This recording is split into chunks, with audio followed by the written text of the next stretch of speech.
여러분 안녕하세요.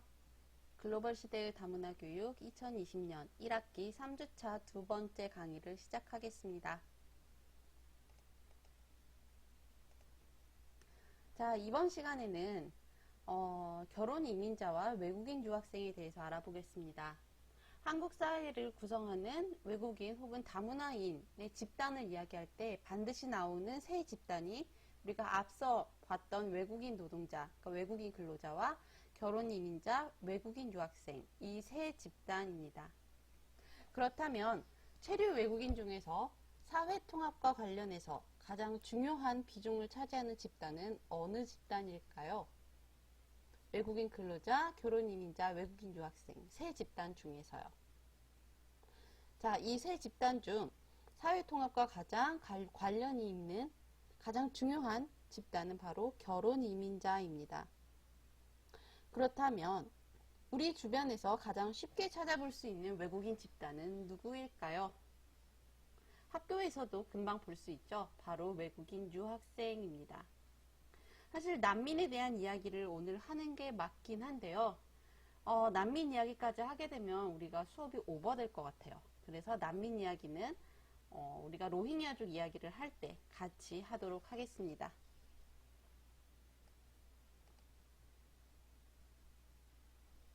일정한 시간이 지나면 다른 외국인들은 출국을 하죠. 하지만 결혼 이민자는 한국에 영구적으로 거주할 수 있고요. 그리고 또 대부분은 결혼하고 일정 시간이 지난 후에 한국 국적을 취득을 합니다. 뿐만 아니라 이 결혼 이민자가 낳은 아이는 한국 국민인 거죠. 그리고 결혼 이민자는 이런 아이들, 한국인 2세의 자녀를 낳아서 키우면서 한국 사회의 일원이 되고 여러분의 이웃, 친구, 동료, 그리고 경우에 따라서는 친인척 혹은 내 아내, 내 남편이 되기도 합니다. 이런 국제 결혼이 한국 사회에서 주목받게 된 건 언제부터일까요? 물론 그 이전에도 있었지만 몽골과 한국 간의 교류 아니면 청나라와 한국 간의 교류 이러한 것도 있었지만 우리가 현대사에서 봤을 때는 바로 한국전쟁 이후에 미국 기지촌이 형성되면서부터입니다. 1953년에 주한미군 사령부는 용산기지로 이전을 했고요. 그러면서 이태원은 기지촌으로서 그 역사를 시작하게 됩니다. 그래서 1960년대까지, 60년대 특히 후반까지의 국제결혼이라고 하면 이러한 기지촌을 중심으로 한 한국인과 미군 간의 국제결혼이 대다수를 차지하게 됩니다. 그리고 1970년대부터 80년대 이때에는 산업화나 경제성장으로 인해서 해외에서 근무하는 사람들이 늘어났고 그리고 일부 사람들은 유학을 가기도 했죠. 그곳에서 외국 남성이나 외국 여성과 만나서 결혼하는 경우가 있기는 했지만 그 수가 그리 많지는 않았습니다. 일반적으로 말하기를 국제결혼은 한 나라의 경제성장과 국제화에 따라서 굉장히 완만하고 안정적으로 상승한다 라고 이야기를 하는데요. 그런데 우리나라는 약간 다른 추세를 보이고 있습니다. 바로 여기 2005년 이후에 굉장히 가파르게 증가를 하게 된 건데요. 요때부터 증가를 하게 되죠. 2000년대 초에는 일반적으로는 한국 남자와 중국 여자 아니면 한국 남자와 필리핀 여자의 국제 결혼이 많았고요. 그리고 2003년 이후에는 한국 남자와 베트남 여자 그리고 2006년 이후에는 한국 남자와 태국 여자, 한국 남자와 캄보디아 여자 간의 결혼이 굉장히 많았다고 합니다. 자, 국제 결혼은 2005년도에 바로 이 두 수치를 더하면 돼요. 이 두 수치는 한국 남자와 외국 여자, 한국 여자와 외국 남자 간의 결혼을 더한 수치가 되는 거죠. 이 수치를 더해보니 42,356건이에요. 이때 정점을 찍었다라고 이야기를 하죠. 그래서 2005년도에 정점을 찍은 이후에 2011년도에는 3만 건 이하가 됐고요. 그리고 2007년에는 2만 건으로 감소했습니다. 이때가 4만 건이었는데 바로 거의 2배 정도 감소를 하게 된 거죠. 이러한 국제 결혼, 특히 2005년 이후에 왜 갑자기 이렇게 증가를 하고 이런 추세가 계속됐을까를 조사를 해보니, 일단 첫 번째는 그것은 한국 남자와 외국인 여자가 결혼한 그 사례가 급증했기 때문입니다. 국내 내부적인 사례를 보시면요, 일단 최대치를 기록한 20대 후반 그리고부터 30대 중반까지의 결혼 적령기 인구가 있었어요. 또한 국내 성비 불균형이 심각하게 누적되어 있었던 거죠. 그래서 제가 어릴 때는 남아 선호 사상이 너무 강해서 여자보다는 남자가 더 많았고, 특히 셋째 아이인 경우에는 얼마 전까지도 사실은 그게 지속이 됐었죠. 어쨌든 이게 계속 누적이 80년대 후반부터 계속 누적이 되다가 이제 그들이 결혼할 때쯤인 2005년이 되자 뻥 하고 이런 불균형 문제가 터지게 된 거죠. 그리고 산업화를 겪으면서 이룩하면서 계층이 굉장히 양극화되면서 나눠졌어요. 그리고 여성들이 농어촌 시집을 반대하는 성향을 띠게 됩니다. 아무래도 농어촌이 가지고 있는 여러 가지 이미지나 경제적인 문제점이 한계가 됐을 거라고 생각을 하고요. 그리고 해외에 많이 나가고 유학도 가고 여행도 가고 하면서 이런 모든 개개인들이 세계화 역량을 가지게 됐고, 이런 추세에 맞춰서 국제 결혼이 증가했다고도 이야기를 합니다. 그리고 글로벌 상향혼이라고도 이야기를 하는데요. 이거는 가난한 국가 출신의 여성이 보다 잘 사는 국가로 결혼 이주를 하는 현상을 의미합니다. 이 현상은 사실 이미 세계적인 현상이었어요. 그래서 아시아 지역 아니면 아프리카 지역에서 이런 게 나타났는데, 이제는 한국에도 적용되게 된 것입니다.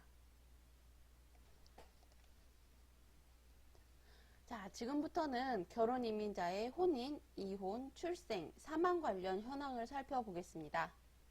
2018년 기준 전체 혼인 중 다문화 혼인, 그러니까 한국인과 외국 출생 사람 간의 비중은, 출생 사람 간의 결혼한 비중은 9.2%입니다.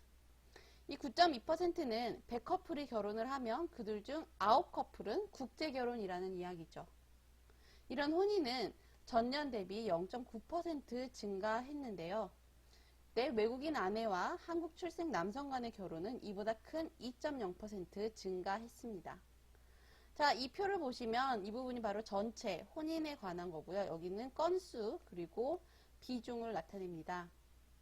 그리고 다문화 혼인을 보시면 2018년도에 혼인 건수가 23,773건인데 출생 기준 한국인 간의 혼인은 233,849건으로 약 9.2%구나, 이렇게 약 10배구나 라는 것을 보실 수 있겠죠.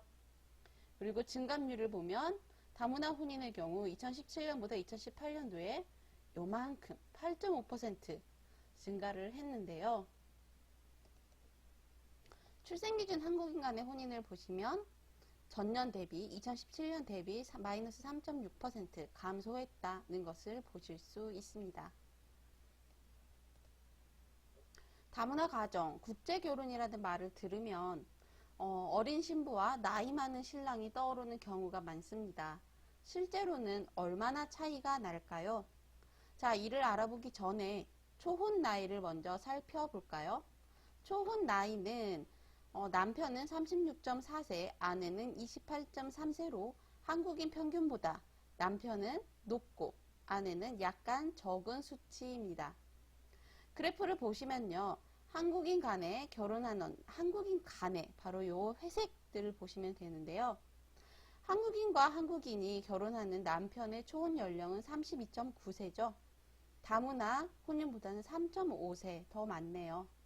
그리고 출생 기준 한국인과 출생 기준 한국인 간에 결혼하는 여성의 혼인 나이는 30.6세로 다문화 혼인 28.3세보다 2.3세 더 많습니다.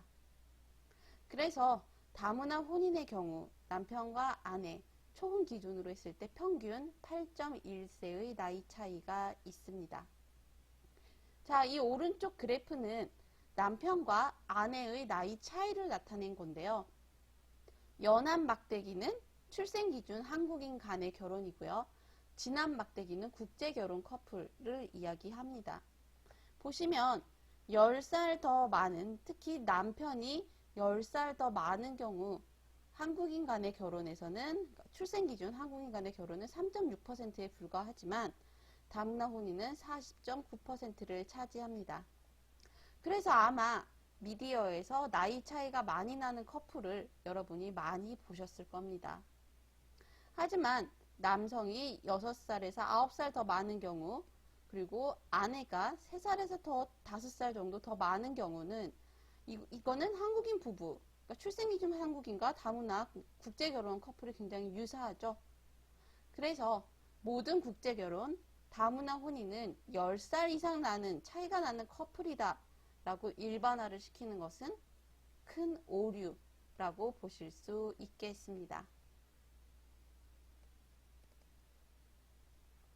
자, 이 표와 이 그래프를 보실까요? 일단 한국인 남성과 외국인 여성이 결혼했을 때 그 외국인 여성의 출신 국적을 나타내는 표입니다.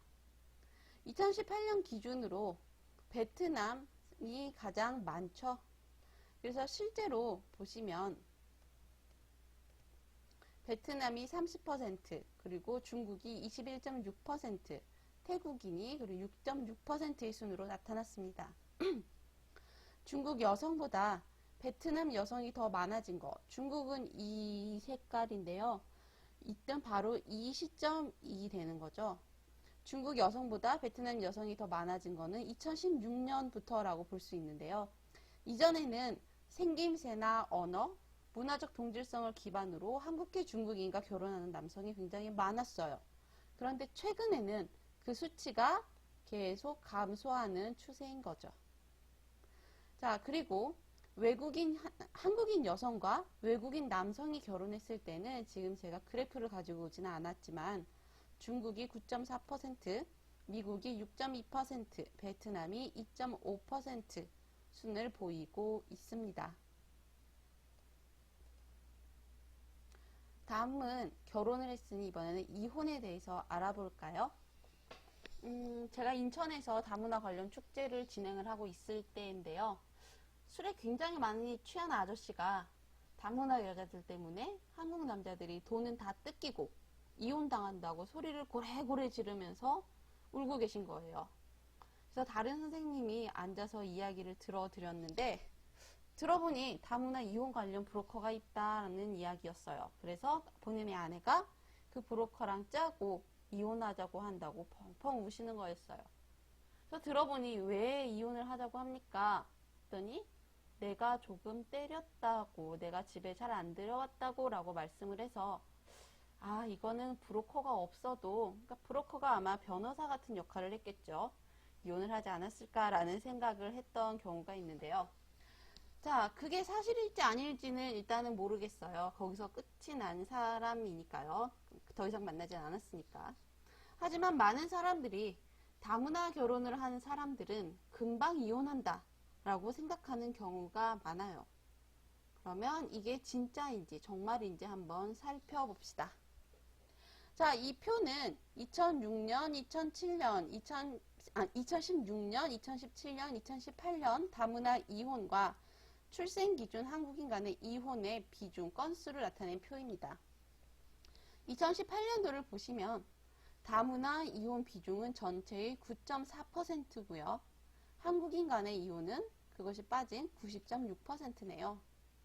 아까 바로 앞에서 다문화 혼인 비중이 다문화 혼인은 9.2%, 한국인 간의 혼인은 90.8%라고 말씀드렸죠. 혼인 비중보다 약간 높은 수치이지만 거의 그 비율이 비슷하다라고 보실 수 있겠습니다. 그런데 이혼 건수를 보면 약간 다른 해석이 가능해요. 자, 특히 이 밑에 증감률을 볼까요? 2018년 전체 이혼은 전년보다 2.5% 증가했어요. 그런데 다문화 이혼은 0.5% 감소했고, 특히 2016년 이후로 계속 감소하고 있죠. 그에 비해서 출생기준 한국인 간의 이혼은 2018년도에 마이너스 1에서 2.8로 크게 증가했습니다. 그래서 이 3년간의 표를 보면 다문화 결혼이 곧 다문화 이혼으로 이어진다는 말은 잘못됐다. 어느 정도 잘못됐다라고 우리가 이야기할 수 있겠네요. 좀 더 많은 연도를 살펴볼까요? 자, 2008년부터 나온 표인데요. 다문화 이혼 비중 바로 이 회색 꺾은 선 그래프를 보시면 됩니다. 2008년부터 2011년까지 점진적으로 증가했다가 그 이후에 감소하는 추세에 있습니다. 그래서 아마 이때는 다문화 이혼이 그렇지 않은 한국인 간의 출생기준 한국인 간의 이혼보다 많았다라고 이야기할 수 있었을 거예요. 그런데 지금은 이때와는 다른 양상을 보이고 있다라고 우리는 이야기할 수 있겠죠. 그렇다고 해서 다문화 가정의 이혼이 세간의 말과 전혀 관련이 없는 것은 아닙니다. 결혼생활 지속기간을 살펴봅시다. 출생기준 한국인의 경우 결혼 후에 9년 내에, 그러니까 5년 미만과 9년 내에 이혼하는 비중은 37.1%예요. 근데 다문화 커플의 경우에는 65.8%에 이릅니다. 많은 수가 10년을 넘기지 못한다라고 볼 수 있겠죠. 근데 한국인 간의 이혼을 보시면 눈에 띄는 게 바로 20년 이상 산 부부가 이혼하는 비율이죠. 바로 36.5%입니다. 그렇다면 이렇게 이야기할 수 있을까요? 한국인들은 자녀가 대학에 간 이후에 이혼하는 경우가 많고 다문화 커플은 아이가 어렸을 때 이혼하는 경우가 많다. 그럴까요? 그렇게 읽을 수도 있겠네요. 그런데 우리가 간과하면 안 되는 점이 있습니다. 바로 국내에서 다문화 혼인, 그러니까 국제 결혼의 수가 급증한 게 이제 10년에서 15년 되었어요. 이를 감안한다면 15년 이상 산 커플이 이혼하는 비율이 낮은 이유는 바로 이 부분, 이 구간이 많고 이 구간이 적은 이유는 아직 결혼을 한 지 15년이 채 되지 않은 커플이 많기 때문이다 라고 해석해도 되겠죠. 국제 결혼은 문화적 차이, 언어적 차이를 극복하는 게 굉장히 힘들고 그게 이혼의 주된 원인이 된다라고 하는데요. 사실 이는 국제 결혼만의 문제는 아닙니다. 저도 남편이랑 13년 만나고 결혼을 했는데요. 저도 아직도 문화적, 언어적 차이가 있습니다. 같은 한국인이고 같은 대학을 나왔는데도 말이죠. 그래서 이혼은 부부간 갈등은 반드시 국제 결혼 때문이 아니라 인간 간의 문제라고 보는 것. 그리고 이 시간이 지나서 출생 기준 한국인 간의 이혼, 이 다문화 이혼이 아마 이것과 비슷한 경향을 띠지 않을까 시간이 지나면이라고 생각을 합니다. 모두에게 해당되는 것은 아니지만 많은 사람들이 결혼을 한 이후에는 아이를 출산합니다. 이는 국제 결혼도 마찬가지죠. 일단 그래프를 보시면 전체 출생 중 다문화 비중이 2018년도에 5.5%로 2015년에 잠깐 내려간 것을 제외하고는 꾸준히 증가하고 있음을 확인하실 수 있습니다. 막대 그래프는 전체 아이, 태어난 아이의 숫자인데요. 출생아는 예전보다 오히려 줄었어요. 그런데 이거는 줄었지만 비중이 높아진 것은 바로 출생 기준 한국인 간의 관계에서 아이가 태어나는 수가 크게 줄었기 때문이죠. 제가 계속 말이 왔다 갔다 하는데요. 이 출생 기준 한국인이라는 말을 계속 쓰고 있죠. 이건 외국에서 태어났는데 한국으로 귀화한 사람들과 구별하기 위해서입니다. 많은 학생들이나 사실 언론에서도 일반인이라는 용어를 쓰기도 해요. 그런데 잘 생각해 보시면 일반인의 반대는 과연 뭘까요, 여러분? 우리가 일반인이라고 써도 될까요? 그리고 아니면 한국인이나 다문화인이라는 말을 쓰기도 하죠. 사실 한국에 귀화한 사람은 그때부터, 귀화 시점부터 한국인입니다. 그런데 외국에서 태어나서 귀화했다고 해서 이들을 한국인이 아니라고 이야기는 할 수 없겠죠. 그래서 외국에서 태어난 사람들과 구별하는 게 바로 출생기준 한국인이라는 단어고 이 말을 계속 사용을 하고 있습니다. 좀 더 나아가서 다문화 학생이라는 이 학생 수를 좀 볼까요? 사실 다문화 학생이라는 말 역시 문제가 있다라고 생각을 하지만 현재 교육부에서 뭐 여러 가지 법령이나 통계에 사용하는 용어예요. 그리고 대체어가 아직 명확하지 않아서 외국 출생 부 또는 모를 가진 학생을 다문화 학생이라고 정의를 하고 저는 사용하도록 하겠습니다. 자, 일단 초중등학교 다문화 학생은 전체 학생의 2.5%입니다. 이 초등학교, 중등학교가 헷갈리실 수도 있는데요. 중등학교라고 이야기를 하면 중학교와 고등학교고요. 고등교육이라고 했을 때는 대학교 이상을 이야기를 합니다. 어쨌든 그러니까 초중 고등학생을 이야기하는 거죠. 이들은 2018년도에 비해서는 12.3% 증가한 수치인데요. 앞으로도 이 수치는 계속 증가할 것으로 추정이 됩니다. 왜냐하면 국제결혼 비중이 높았던 데가 앞서서 2005년부터 8년 사이라고 말씀드렸죠. 그때 입국한 결혼 이민자들, 아이를 낳았고 그 자녀들이 이제 성장을 해서 학령기에 본격적으로 접어들었습니다. 그래서 지금은 이 노란색이 초등학생인데요. 초등학생의 비중이 높죠. 월등해요. 아무래도 6년이기 때문에 그런 점도 좀 있어요. 자, 이런 점이 높지만 향후 5년 이내에 바로 이러한 중고생 비중이 아주 크게 증가할 것으로 예상이 됩니다. 그렇다면 여러분이 청소년을 대상으로 다문화 프로그램을 준비한다면 지금은 이런 초등학생을 대상으로 하는 게 그 수가 많아서 용이하겠지만 여러분이 대학을 졸업한 이후에 비슷한 일을 한다면 그때는 초, 중, 고등학생 전체를 대상으로 하는 프로그램을 기획하셔야 합니다. 다문화 학생은 교육부나 아니면 학문적으로 아니면 여가부에서 이야기할 때, 그러니까 정부나 학문적으로 이야기할 때는 다문화 학생을 다시 국제결혼 자녀, 국제결혼 가정의 자녀와 외국인 가정 자녀로 나눕니다. 국제결혼 가정 자녀는 다시 국내 출생 자녀와 중도 입국 자녀로 나눠요. 그렇다면 다문화 학생은 크게 1. 국내 출생 자녀, 그리고 2. 중도 입국 자녀, 3. 외국인 자녀, 이렇게 볼 수 있겠죠.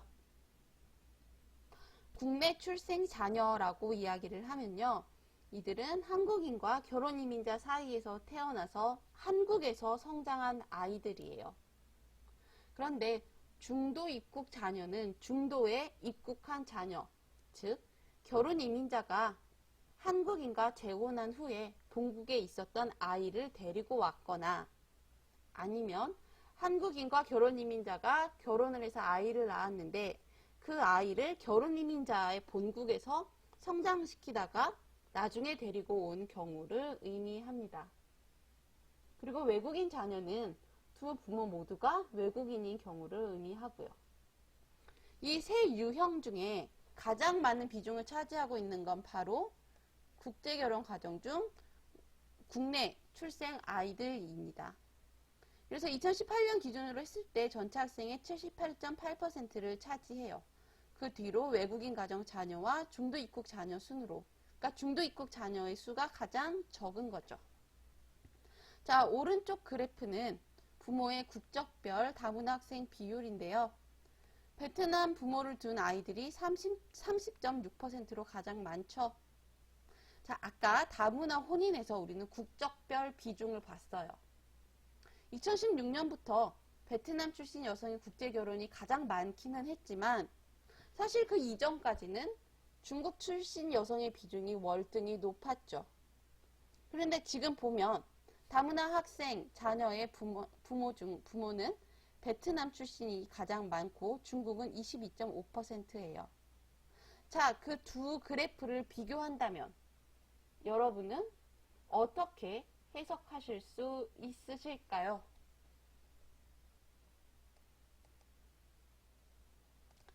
자, 다음은 결혼이민자 관련 마지막 내용인 사망 관련 그래프를 보시죠. 자, 다문화 사망자 수가 증가하고 그 비중 역시도 계속 증가하고 있어요. 이제 우리는 이 그래프를 어떻게 읽어야 할지 알겠죠. 바로 국제 결혼을 한 사람들이 많이 죽고 있어. 이거보다는 이제는 사망이 예상되는 나이에 진입하는 국제 결혼 인구가 증가하고 있다 라고 추정하면서 설명을 하는 게 더 합리적일 것으로 보입니다. 그래서 사실상 이 그래프는 아마 10년이 지난 후에 좀 더 의미 있는 내용을 담게 될 거예요. 그래서 우리 수업에서는 이 정도로 해서 넘어가겠습니다. 자, 다음은 외국인 유학생 관련 내용입니다. 우리나라에 외국인 유학생이 많아진 건 그리 오래되지 않았어요. 라고 하는 게 맞을 것 같은데, 여러분 나이만큼 되었다라고 하는 게 정확하겠네요. 그러면 오래된 건가요? 자, 교육부는 1996년에 고등교육 대외개방 기본 계획을 발표합니다. 그리고 2001년에 외국인 유치 확대 종합 방안, 즉 스터디 코리아 프로젝트를 수립하게 돼요. 이거는 2010년까지 국내에 있는 국내 외국인 유학생을 5만 명 유치하겠다라는 여러 가지 전략이었어요. 그래서 그래프를 보시면 2003년까지는 외국인 유학생이 약 1만 명, 12,000명 정도였는데 2007년이 되니까 4만 9천 명이 되죠. 그래서 4만 9천 명의 학생들이 여기에 있다는 것은 거의 5만 명에 가까운 숫자예요. 교육부가 만든 스터디 코리아 프로젝트가 예상보다 빨리, 2010년이 예상이었는데 이때보다 빨리 성공적으로 종료된 거죠. 그런데 유학생들은 많아졌는데 대학기관, 그러니까 고등교육의 대학 체제가 개선되고 국제화되었냐라고 묻는다면 그렇다라고 끄덕거릴 수 있는 사람은 많지 않아요. 양적으로는 성장을 했지만 국내에 들어오는 유학생 수는 아주 크게 늘었지만 그 질이 어떠냐라고 물어봤을 때 질적 성장이 더뎠다라고 이야기를 할 수밖에 없어요. 그래서 2012년도가 되니까 정부는 그러면 이제 좀 더 우수한 외국인 유학생들을 한국에 데리고 오려면 어떻게 해야 될까? 외국인 유학생들이 한국에 와서 공부해서 우리 한국 학생들에게 도움을 줄 수 있는 방안은 뭐가 있을까 하는 이런 질적 성장을 도모하기 위해서 이제는 스터디 코리아 2020 올해죠. 스터디 코리아 2020 프로젝트를 시작하게 됐습니다. 그래서 2017년도가 되면은 또 갑자기 급증하게 됐죠. 12만 명이라는 많은 수의 유학생들이 한국에서 공부를 하게 됐고요. 외국인 유학생을 배출한 국가들을 보니 주로 중국, 베트남, 일본, 몽골, 미국, 대만 우리가 예상할 수 있는 수준이죠. 그래서 주로 아시아권에 치우쳐져 있다라고 이야기를 합니다. 지금 우리나라에는 굉장히 많은 유학생들이 있죠. 2008년에는 전체 유학생의 70%였는데요. 그래도 2017년에는 52.4%로 크게 줄었습니다. 대신 베트남 학생들이 아주 크게 늘었어요. 11.8%, 예전에는 2.8%였죠. 그래서 이런 아시아권 학생이 전체 유학생의 88.7%가 되고요. 그 뒤가 유럽 학생들 4.8%, 북아메리카가 3.2%, 아프리카 학생들이 2.1%의 순으로 나타나고 있습니다. 우리가 과정별로 보면 한국어 공부만 하는 어학연수가 전체의 28.9%고요. 학위과정, 그러니까 학사, 석사, 박사 과정의 학생들이 58.2%입니다. 혹시 주변에 유학생 친구가 있으면 한번 물어보세요. 그 학생의 이러한 국적은 어디인지, 어떤 학위 과정을 밟고 있는지, 아니면 어학연수 학생인지. 자, 아마 여러분이 만나는 유학생의 비중과 비율과 굉장히 비슷할 것 같습니다.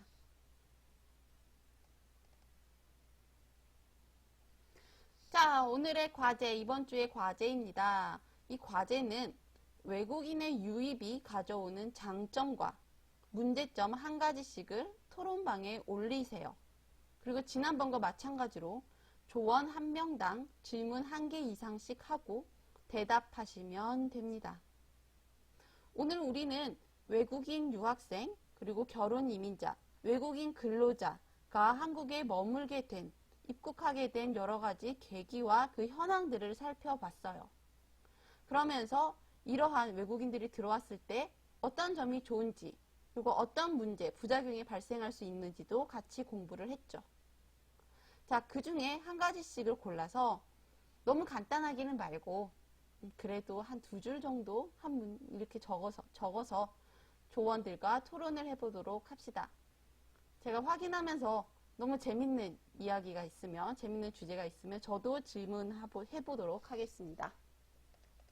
자, 오늘 수업은 여기까지예요. 그래서 강의 영상은 수요일 자정까지 보시고요. 과제는 금요일까지 올리시고, 그리고 이 과제 토론은 일요일까지 하는 걸로 해서 제가 체크하도록 하겠습니다. 이번 주에 여러분 정말 수고 많으셨어요. 다음 주에는 꼭 강의실에서 볼 수 있기를 고대하겠습니다. 감사합니다.